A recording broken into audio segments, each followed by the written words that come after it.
So before we get into the French Revolution, you need to know some things about France prior to that time period. Most importantly, you need to know about Louis XVI's great-great-grandfather, Louis XIV, also known as the Sun King, and known by many historians as the father of absolutism. So Louis XIV ruled France longer than anybody else, 70 some years, because he became king when he was like 5.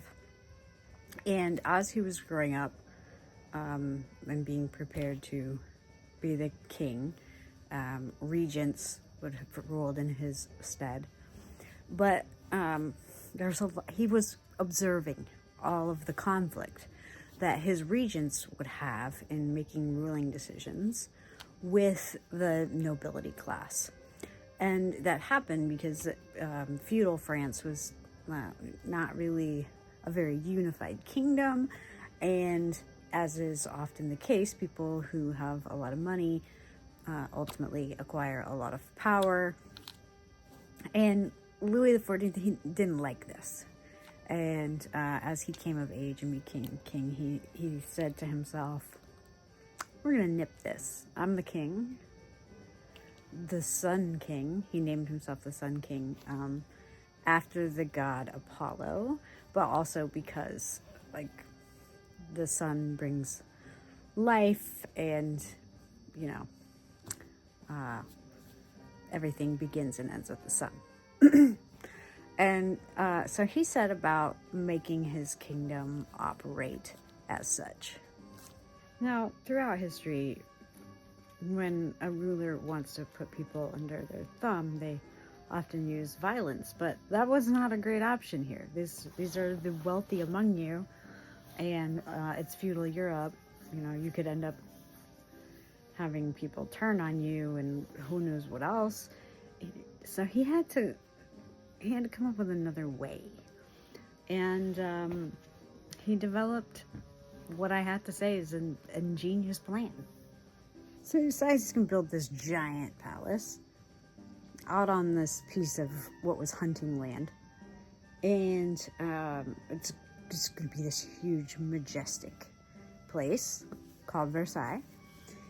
And he's going to require that all the nobility come and spend a certain period of their time. And depending on, you know, how much money they had, it may have been more or less time living at Versailles. So he strategically picks this location that is like 25-ish miles outside of Paris, which, you know, now by car, that's a 20-minute drive, but by horse, a little farther, okay, just far enough, not too far, but just far enough outside of the city that you're pulling them away from where all the activity is. Right? You have them isolated in your great big palace. And then he sets about setting up all these rituals and customs that they must engage in while they're at Versailles, regarding what they wear, you know, who can sit down first, the order in which you stand in a line.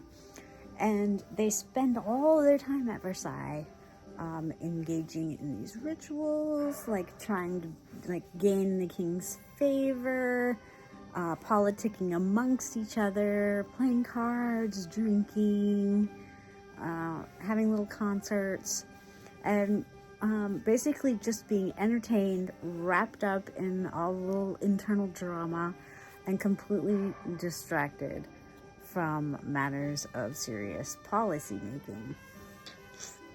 Smart dude. So what if you just didn't go, right? You're expected to come in and stay at Versailles. What if you didn't? Well, Louis had a plan for that too.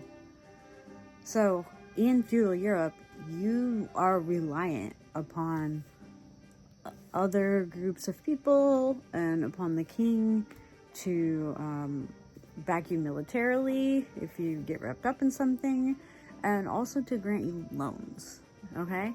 So if you just chose not to go, Then all the king's little flunkies that he's now developed aren't going to do anything to upset him. They're in his corner. They're doing the thing. They're playing the game. And part of the game now is we don't loan money to people who don't participate. We don't offer military assistance to nobility who doesn't participate.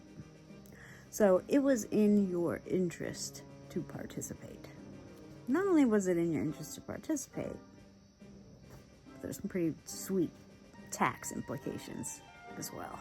Louis XIV needs to come up with some cash. He just built this big ass house. He's throwing parties all the time for these rich people that are living in it. Because he's got to keep them distracted so he can do whatever he wants and make them worship him, which he's doing a great job. But he comes up with another great idea. Great in air quotes because it's long-term consequences, not so great. So the idea is that he's going to sell offices, sell roles, sell titles. That's a better word. He's going to sell titles to nobility. And along with the title and probably some like silly honor that you get, like at dinner on Thursday, you get to sit next to the king or some shit. I don't know. People will buy anything, right?